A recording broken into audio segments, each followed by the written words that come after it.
मित्रों, आज हम लोग इस वीडियो के माध्यम से गीता के चौथे श्लोक और के अर्थ के बारे में जानें। तो आइए शुरू करते हैं। राधे राधे। तो गीता का जो चौथा श्लोक है वह है, इस सेना में भीम तथा अर्जुन के समान युद्ध करने वाले अनेक वीर धुरंधर हैं, यथा महारथी युयुधान, विराट तथा द्रुपद। इसका तात्पर्य, यद्यपि युद्ध कला में द्रोणाचार्य की महान शक्ति के समक्ष धृष्टद्युम्न महत्वपूर्ण बाधक नहीं था, किंतु ऐसे अनेक योद्धा थे जिनसे भय था।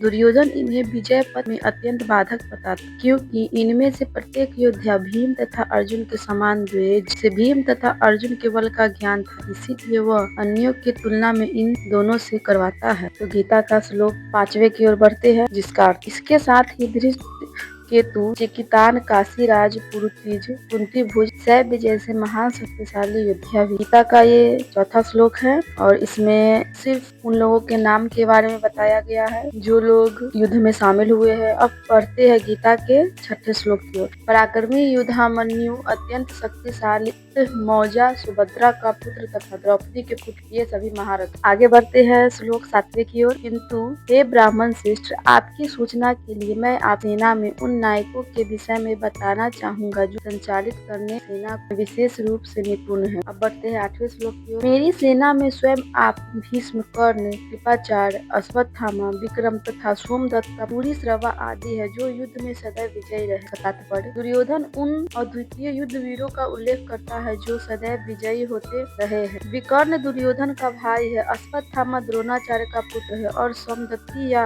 पूरी श्रवा वहिको के राजा का पुत्र है। कर्ण अर्जुन का आधा भाई है, क्योंकि वह कुंती के गर्भ से राजा पांडु के साथ विवाहित होने से पूर्व उत्पन्न हुआ। कृपाचार्य की जुड़वा बहन द्रोणाचार्य को ब्याही। बढ़ते हैं श्लोक 9वें की तरफ। ऐसे अन्य अनेक वीर भी है जो मेरे लिए अपना जीवन त्याग करने के लिए उद्धत है। वे विविध प्रकार के हथियारों से सुसज्जित है और युद्ध विद्या में निपुण है। तात्पर्य, जहाँ तक अन्यों का यथा जयद्रथ, कीर्तिवर्मा तथा शैल्य का संबंध है, वे सब दुर्योधन के लिए अपने प्राणों की आहुति देने के लिए तैयार है। दूसरे शब्दों में यह पूर्व निश्चित है कि वे अपने पापी दुर्योधन के दल मिलित होने के कारण कुरुक्षेत्र के युद्ध में मारे जाएंगे। निःसंदेह अपने मित्रों की संयुक्त शक्ति के कारण दुर्योधन अपनी विजय के प्रति आगे बढ़ते हैं श्लोक 10वें की। मित्रों, हमारी शक्ति अपरिमेय है और हम सब पिता माँ द्वारा भली भांति संरक्षित है, जबकि पांडवों की शक्ति भीम द्वारा भली भांति संरक्षित होकर भी सीमित है। तात्पर्य, यहाँ पर दुर्योधन ने तुलनात्मक शक्ति का अनुमान प्रस्तुत किया है। वह सोचता है कि अत्यंत अनुभवी सेना नायक भीष्म पितामह के द्वारा विशेष संरक्षित होने के कारण सशस्त्र सेनाओं शक्ति अपरिमेय है। दूसरी ओर पांडवों की सेनाएं, क्योंकि उनकी सुरक्षा एक कम अनुभवी एवं नायक द्वारा की जा रही है जो भीष्म में नगण्य है। दुर्योधन सदैव भीम से ईर्ष्या